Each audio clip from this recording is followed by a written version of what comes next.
Après les diverses déclarations, interviews et accusations en demi-mot, il était inévitable que l'histoire entre Wijteel et le Stade de Reims prenne fin prématurément, même si le timing a surpris.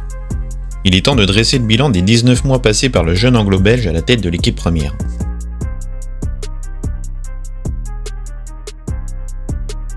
Quand il prend les rênes de l'équipe, le Stade de Reims est aux abords de la zone rouge, dirigé par un coach préoccupé par de graves problèmes personnels.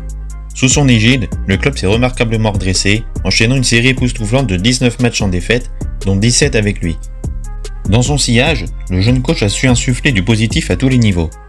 D'équipe défensive et passive, il a transformé Reims en équipe proactive, comme il aime le dire, et résolument plus offensive. Il réalise la meilleure moyenne de buts inscrits par match, 1,18 contre 1,14 avec Garcia, et seulement 1,02 avec Guillon. Sa moyenne de points par match est aussi la plus élevée, avec 1,43 contre 1 sous Garcia et 1,32 avec Guillon. Dans son duo si généreux pour ses hôtes, le SDR est redevenu un temps une équipe redoutable à domicile, enchaînant 8 matchs en défaite la saison passée, dont 6 victoires et des scores fleuves comme le 4-2 contre Lorient, le 4-0 contre Troyes, le 3-0 contre Toulouse ou le 3-1 face à Rennes. La moyenne de spectateurs à Delaune a significativement augmenté et même les parkages extérieurs sont plus remplis qu'il y a quelques années. Tactiquement, il a abandonné un long moment l'inefficace 5-3-2 de Garcia pour une sorte de 4-2-3-1, voire de 4-2-2-2 en certaines occasions. Des joueurs comme Munetzi, Matusiwa ou Flips ont fait la meilleure saison de leur carrière sous ses ordres et ça ne peut pas être le fruit du hasard. Avoir transformé le visage tactique et offensif du stade reste sa plus grande victoire.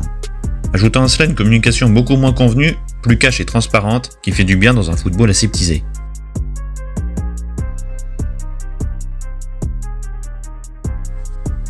Bien sûr, le parcours rémois de Wijteel ne fut pas sans embûches. Son grand tort est aussi l'un des points positifs que j'évoquais juste avant, sa communication. Ses envies d'ailleurs maintes fois répétées dans la presse hexagonale ou britannique ont fragilisé sa position vis-à-vis du board rémois et de son vestiaire. Comment suivre un entraîneur qui s'annonce lui-même comme un probable futur partant du club ? Il est évident que la saison a basculé dès le mois de décembre et les premières fuites dans la presse et ses velléités de départ et de la présence de ses agents en Angleterre. Dans le même secteur, ses sorties après match ont le mérite d'être honnêtes, peut-être un peu trop des fois. Un vestiaire apprécie rarement de ne pas être défendu publiquement par son entraîneur, qui n'a jamais hésité à faire comprendre que les joueurs ne comprenaient pas telle ou telle consigne, que certains jouaient par défaut, etc.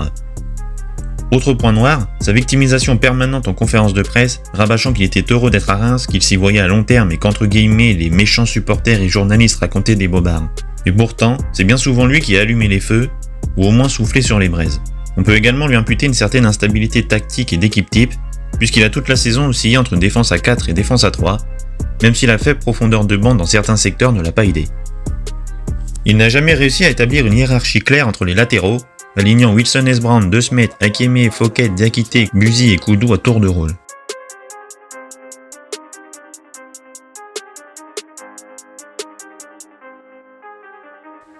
Tout n'a pas été parfait sur bien des aspects.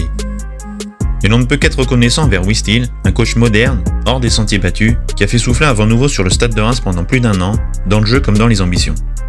Merci Will et bonne continuation.